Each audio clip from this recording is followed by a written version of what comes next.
everyone, it's your girl Sierra. Welcome back to my channel. If you guys are new to my channel, hi, welcome. My name is Sierra. I'm bringing you guys a Halloween tutorial. I don't ever really do these normally, mostly because I don't have inspiration during the Halloween season, and second because I don't normally, it's kind of hard. I decided to tackle this one today because I saw a video of it on Facebook, something kind of like this, and I thought it looked pretty simple. No, it's not. I mean, the basics are, like, the shape is pretty simple. You just, with the latex. I think it's just that, like, designing the muscle tissue. As you can see, I try to do, but a lot of it is just shadows. So, if you guys want to, if you guys want to see how I did this, like, peeled skin face Halloween makeup, go ahead and keep watching. And if you guys do like the video, give it a thumbs up and subscribe if you'd like to. I'll see you guys in my next video. Bye. Alright, I'm going to try to go through this as fast as possible because I think it's a simple tutorial. I'm starting off with latex that I obviously can't get open. And I'm going to take a brush and I'm just going to use the brush to put the latex around, like, my face. Now, I wanted this peeled skin look to, I guess, kind of go all around the eye area. If I were to do it again, I would go over with more layers. I only used 2 layers of latex, and I kind of would wish that I actually, like, the nose, where I put the latex on my nose, I wish I could have, like, put it a little bit farther down. But of course, do as you guys want. Maybe practice it before you do this. So after I put the latex on, as I said, did 2 layers, and then before it dries, so about the time that it got tacky, I started picking at it with tweezers. I did find that it was a lot easier to use my fingers and, like, just move it around, but the tweezers did help to pick it up at first, especially on the forehead, because it was really flat in that area.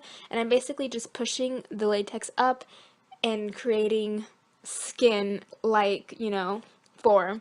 And I don't know how to describe it, but pull out the latex and kind of build it up, make it thicker. That's why I'm saying that I wish I would have gone in with more layers of latex, because this layer was really thin, and I feel like the skin could have been thicker and it would look more realistic. That's what I would do next time if I were to recreate this look. Now, I didn't get this entire part on screen because I'm an idiot, but I just went over with a thin layer of foundation and translucent powder, because since it is skin that we're kind of mimicking, I wanted to make sure that the color of the latex was a skin color and not yellow or whatever that ugly color was. Anyways, now this part is very self-explanatory. I'm going to go through it as quickly as I can. I'm taking some black eyeshadow. If you have face paints, I definitely would say you can use those. I ended up mostly using shadows, and what I'm doing is I'm taking the shadow, how do I describe this, right into, like, the edge of that latex right in there, and this is going to create a really good shadow for, like, I don't know how to describe it, like, not dimension, but as you guys will see, if you guys look at reference pictures, if you guys want to create this, I definitely recommend reference pictures. I looked at like 5 of them and I had it open on my laptop because it'll really help you guys figure out where different shadows and colors should go. So once I put that black all around, I just took a really dark red, learn your colors, and I'm blending that with the black. Now this part wasn't really necessary because I did end up covering that whole area with red, but if you guys want to, go ahead and do it.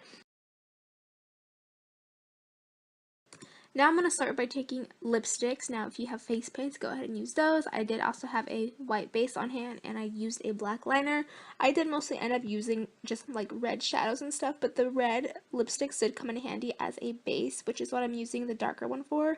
I'm just taking it on a big brush and I'm going to apply it evenly onto my skin. I would have put a thicker and darker layer, but I didn't, think I needed it at the time. But once I actually got halfway through this, I was like, you know what, I could have probably gone darker with that. But anyways, I'm moving on to the muscle tissue, and this is a really hard part. Now I started off with just like lines, as you guys can see. If I were to redo this, I would say do smaller strokes and maybe have a better brush. So what I did was I just started taking like different shades of red, darker ones, lighter ones, and just go to town. As I said, use a reference picture because it'll help you with the different shadows and stuff. And as you guys will see, I took that black and stuff onto my waterline and I just started filling it all in with red.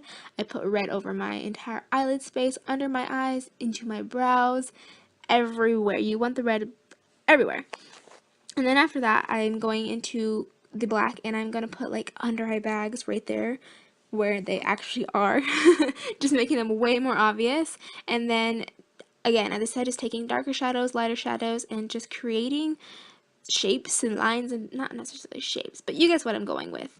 And then I actually ended up finding a good technique which I recommend, as I was saying, with the like smaller strokes. So I took the black and I just started going really fastly, like right on the top, like that top of the cheekbone, and just really fastly, and I feel like it really created, what is it called, dimension, depth to this look, because I don't know how to explain it, but this is a technique that I'd recommend. Don't focus on like one full line, focus on smaller strokes. Now I did end up finishing the other half, and as you guys can see, this is what it looks like. And to finish off the look, I'm just taking a skin tone shade and I'm gonna run this all around that like latex area. What it does is, of course, it makes it look a little bit more like flesh because of the color, and it makes it look a little bit more lifted off of the face, like if your skin really was peeled off. And then we're going to just add the blood. I started off by just dabbing it and like kind of rubbing it in with the brush, but I realized soon that it would look better if you took the blood and kind of put it on the edge of that latex, like it kind of built up as if your skin was really peeled off. And then I just put like shadow on my lips and stuff, and that was how I created this look. I hope you guys did enjoy it. It's not the best, I could improve, but I'm really happy with it. Thank you guys all so much for watching, and I'll see you guys in the next one. Bye guys.